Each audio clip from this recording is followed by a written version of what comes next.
Hi guys, and welcome to a brand new segment called Thanks for Muffin. This is Carter's Eat Germany. Today I'm going to be doing my famous chicken pot pie. So these are the ingredients you're going to be needing.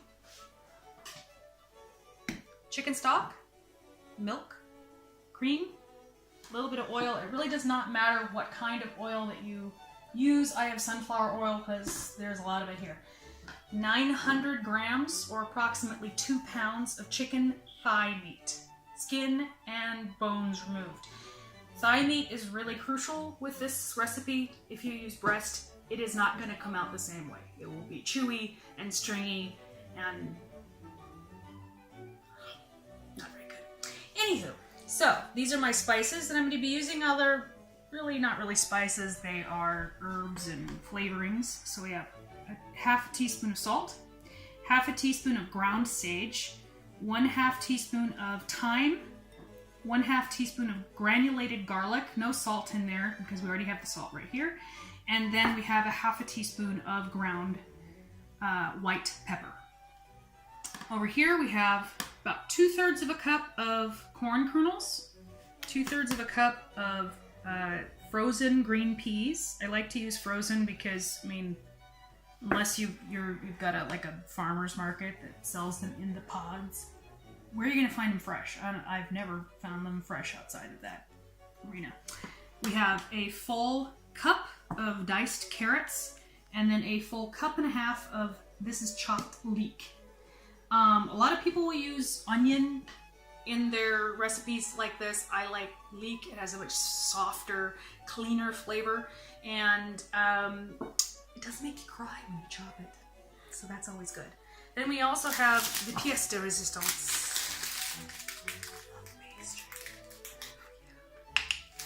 Alright, I'm going to keep my puff pastry in the fridge just to keep it cold, because if it gets warm, it will not poof when you bake it. So to start off this recipe, you need a nice big pot, because what we're going to be doing is simmering chicken in a really flavorful kind of creamy sauce until the fibers kind of fall apart on themselves. So it's going to take about roughly half an hour of simmering, especially if you've cut them into nice 1-inch chunks like I have. If they're in big giant pieces, it's going to take a little bit longer. If you want to do that and then shred them by hand, that's okay too. It's just going to take longer to do. So after all of that is assembled, then you have your vegetables in there about at the same. The carrots need to go in at about the same time as the chicken, so that it all simmers together, so that it gets nice and tender along with your meat. Then after all of that is done, I'm going to put it in my square pan, cover it with some nice puff pastry dough, and then put a nice egg wash on it and throw it in the oven. It's going to be poofy and glorious. So I'm going to start with about 2 tablespoons of my oil. I'm going to add my leek.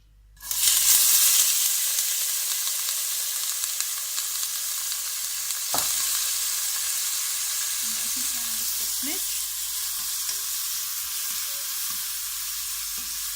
And I'm going to saute this, or you could really call it sweating, for just a couple of minutes.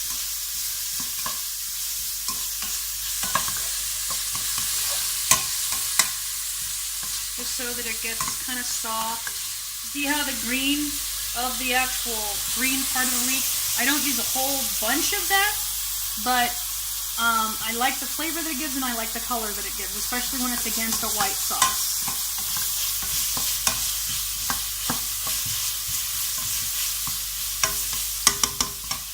After that, I'm going to add all of my herbs and spices and my salt.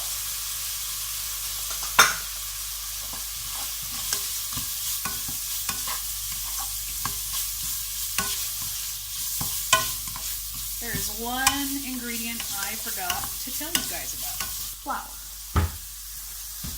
We're going to be making a roux. So, roux is just, you guys probably know this already, but I'll just say it for posterity's sake, is fat and flour it's mixed together, it's going to create a thickening agent for our sauce.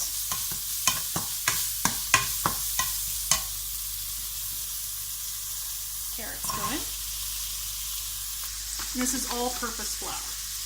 Can you use gluten-free flours? Absolutely. You could do this with cornstarch. It's going to be a little bit of a different texture. It's not going to be as opaque. It tends to go a little translucent when you cook with cornstarch, but you can do it with cornstarch. You can also use arrowroot or xanthan gum or rice flour.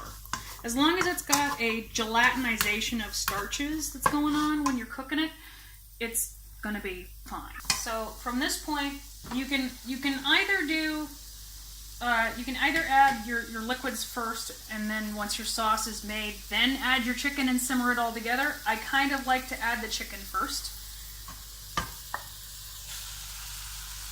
mainly because chicken will give off its own liquid when it's cooking, and this way you actually avoid some of the massive lumps.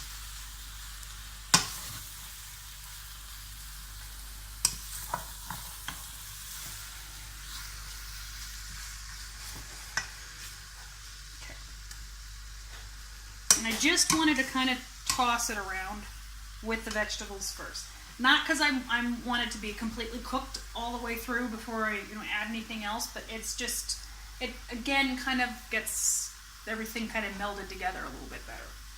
So let me use my Geflügelpfanne, German for chicken broth. And I'm going to use, this is a 400 milliliter jar. I'm going to use about half, so about 200 milliliters, or I'm sorry, I don't know what that is in ounces. I think it's about 8 ounces. Or 1 cup. And you're going to want to kind of scrape the bottom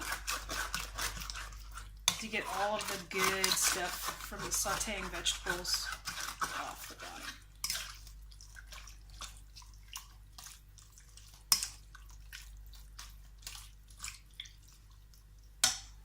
And then I'm going to add my milk.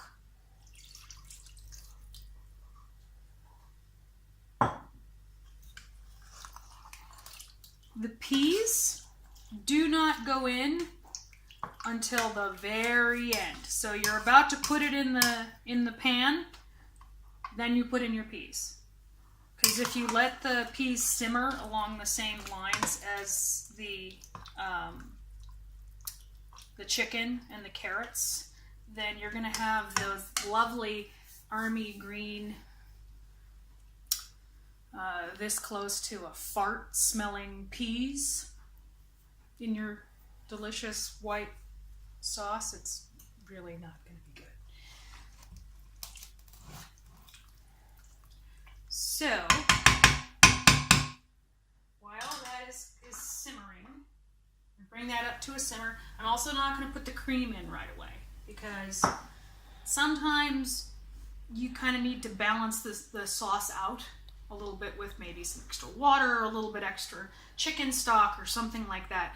You have to test this before you add all of the richness of the cream, because the cream makes anything taste good. You could put shoes in cream and it would taste good, but I want this to really have a nice flavor of all of the vegetables and all the chicken and all the seasonings that we put in before putting, the lipstick on. Okay, so it's been kind of simmering on the stove for about 10 minutes, right? And now you can see it's obviously thicker than it was, but a lot of the chicken has given off its moisture. Like I said it would. And I want it to kind of reduce down so that the sauce gets really nice and unctuous and thick. So from this point, my heat's about somewhere between medium and medium high, so it's like a skosh over medium. You don't want it to go too high because otherwise you're going to be, you're going to have a nice big black slab on the bottom of your sauce. That would not be good. So I'm going to put half of my cream in my sauce. Cream reduces down really nice too. So it just will give its own body to the sauce as it is. So everything in here is cooked. So now I can start to actually taste this. And it needs salt. Yeah. Now the first thing of salt is always put in to assist the veggies in sweating. So it causes the veggies, especially the carrots and the leeks, to give off moisture. The second thing of sauce, the salt, is really to taste. So I'm only going to add about half of what I think is going to be in there because it's also going to simmer down. This is about 1/3 of a teaspoon. So at this point also, I'm going to add in my corn kernels. Corn, you can simmer for a while. That's the one vegetable that doesn't suck when it's canned. I would rather do anything than eat canned spinach or green beans. But canned corn is fine, whatever. So if you want to use canned corn, I had to use canned corn because we could not get frozen corn here unless we spent, $50,000 and gave our firstborn child as collateral. So I got canned corn. So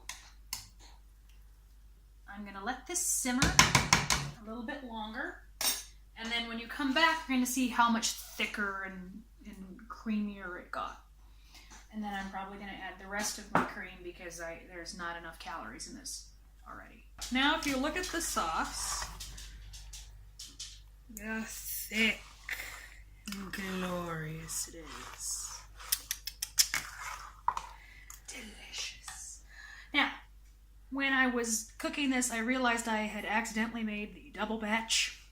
That's for a larger family than 3 people.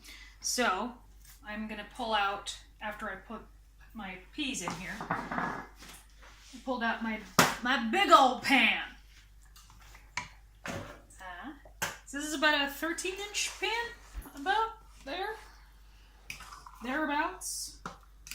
So I got all of my peas added in. Turn my heat off.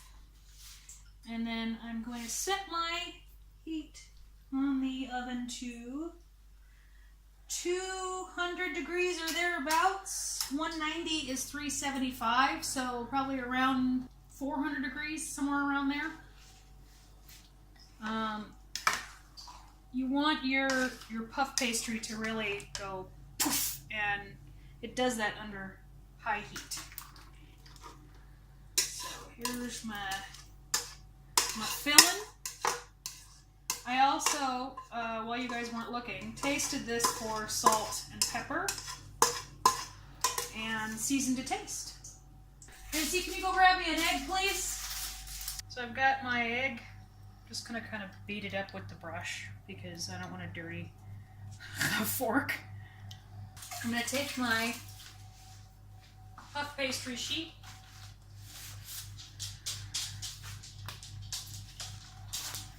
Lay it right down on top, and then I'm going to give a nice brushing all over. And this is going to create a nice golden brown and very shiny crust.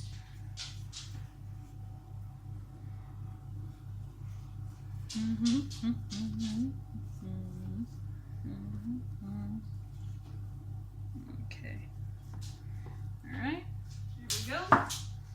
Then I'm going to take a knife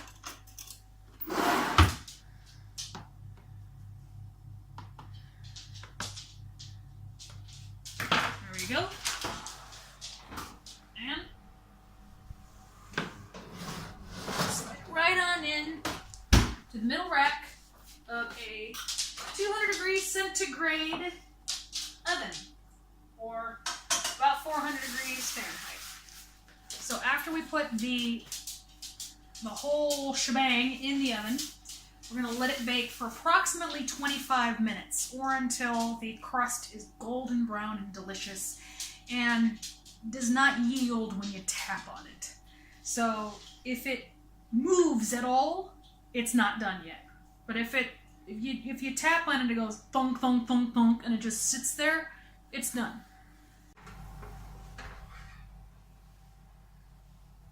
And here we are.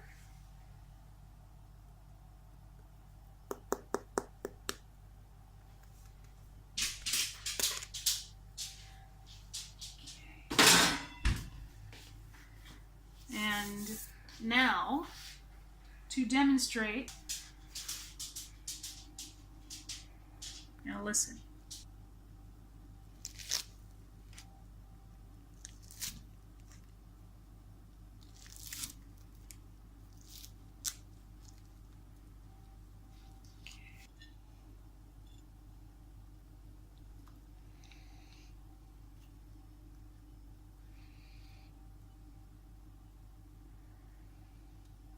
I like a really saucy pot pie, personally.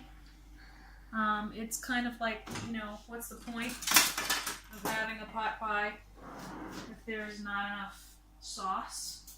So here's all the nice vegetables. This chicken is fall apart tender, and it's really, really hot.